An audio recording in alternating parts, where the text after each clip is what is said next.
This right here is 100% accurate, and it's exactly why people view soccer as a constant running endurance sport. The clock counts up to 45 minutes and whatever stoppage time is, and then you only get a halftime break for it counting up to 90 minutes and stoppage time. But in reality, not only are the players themselves not always constantly moving during the game, but there are literally times where nobody's moving because the ball's out of play.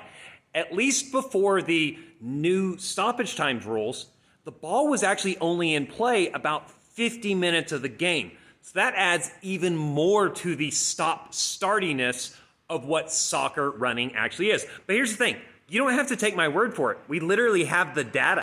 I like this graph here from the 2015 Women's World Cup because it gives you the speeds they're going at, the number of bouts, the average distance of each bout, and the recovery times in between all of these bouts, which tells us something.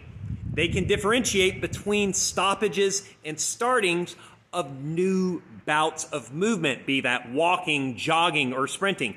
And as we look at it, the overwhelming majority of bouts are walking and slow jogging. And it basically just gets lower until it gets to actual full-out sprints, because full sprints are the most important part of the game. Those are the points in the game that probably change the game. That's when goal-scoring opportunities are made. That's when last-ditch tackles are made. But we look at this. The distances ran. The longest distances are like 17 and 14 meters. That is averages, but that's nothing. And then we look at the recovery times. Even the slow bouts have 7 seconds recovery. But as soon as we get into anything that is marginally difficult and high intensity, we're getting full minutes of recovery, not just seconds.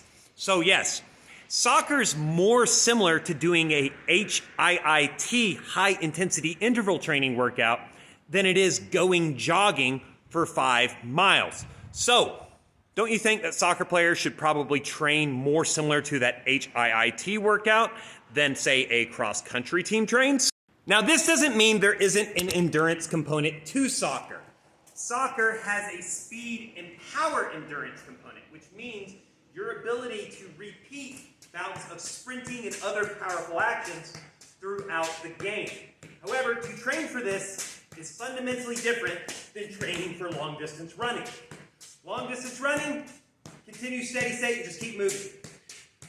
Speed and power endurance requires first being fast and powerful.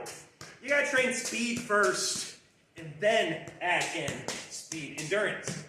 And to add that speed endurance, best thing you can do is play small-sided soccer, because then you will be training the exact type of movements and powerful actions you have to do in a game. So, how I recommend soccer players get fit for soccer. Start out with speed training. Get as fast as you can.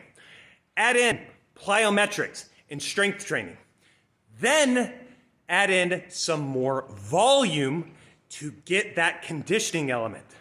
The majority of your conditioning should be playing soccer. Only add in extra conditioning if you absolutely need it.